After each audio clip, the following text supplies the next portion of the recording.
मुझसे कई सारे लोग ये पूछ रहे थे कि भैया मुझे कुछ एडवाइस दीजिए जिससे मुझे अपनी जर्नी पे मदद मिले या फिर मैं सिलेक्शन जल्दी ले पाऊँ।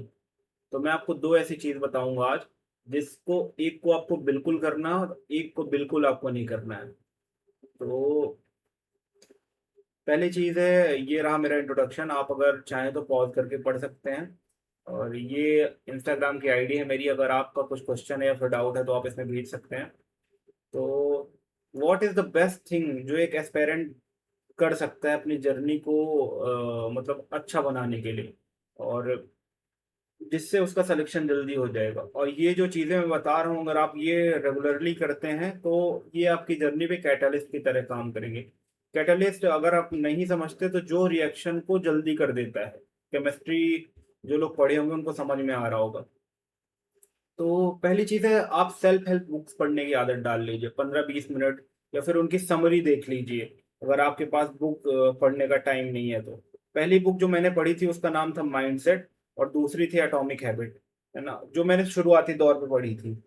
तो इनसे मुझे बहुत सारी मदद मिली थी, है ना? आप अगर पढ़ेंगे या फिर आप इनकी समरी एक बार यूट्यूब में देख के ट्राई करिए, आप खुद मुझे थैंक यू बोल के जाएँगे मेरे कमेंट सेक्शन पे।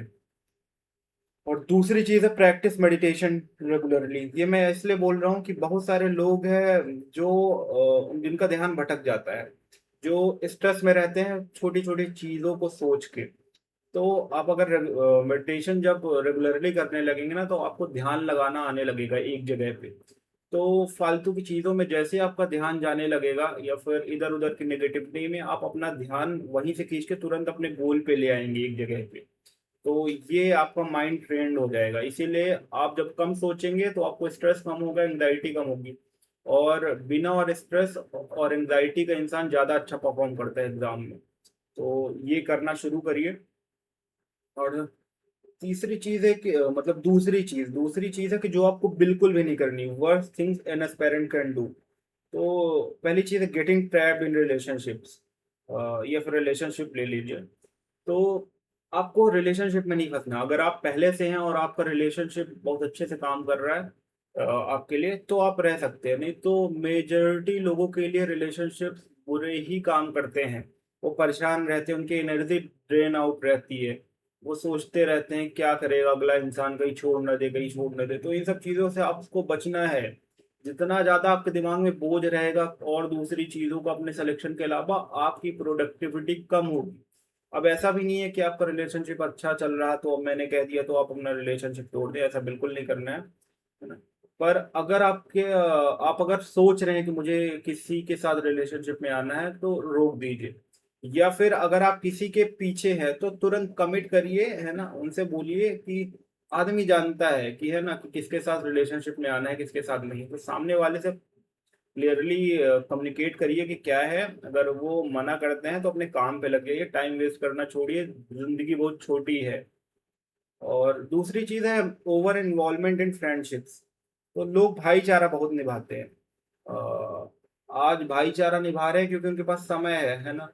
लोगों के काम आ रहे हैं तभी तक लोगों के लिए आप अच्छे हैं। जैसे ही आप काम आना बंद कर देंगे ना, आप उनके काम को ना कहना सीख लेंगे या फिर ना करना शुरू कर देंगे।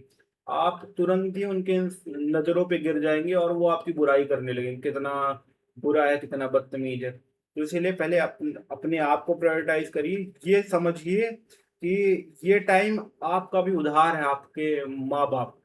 मतलब ये जो आपका टाइम है, सॉरी मैं जो कहना चाहता हूँ वो कह नहीं पा रहा हूँ। ये जो आपका टाइम है, ये आपके ऊपर एक लायबिलिटी है जब तक आप फुली इंडिपेंडेंट नहीं हो जाते।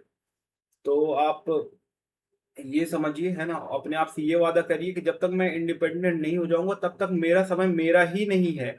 इसीलिए ये समय मैं किसी को नहीं दूँगा, ना दोस्त ना किसी को। एक बार मैं अपना समय खरीद लूँ, है ना, इंडिपेंडेंट हो जाऊँ, तो फिर मैं ये देना शुरू करूँगा। अभी तो मैं खुद ही दूसरे के भरोसे हूँ, तो क्यों ये समय बर्बाद करूँ? इसलिए पूरी अपनी एनर्जी अपने गोल पे लगाइए, है ना? और धन्यवाद, जय हिंद। और अपने सवाल ऐसे ही भेजते रहिए, मैं उनका सॉल्यूशन भेजता रहूँगा आपको ऐसे ही, छोटे-छोटे वीडियो के माध्यम से।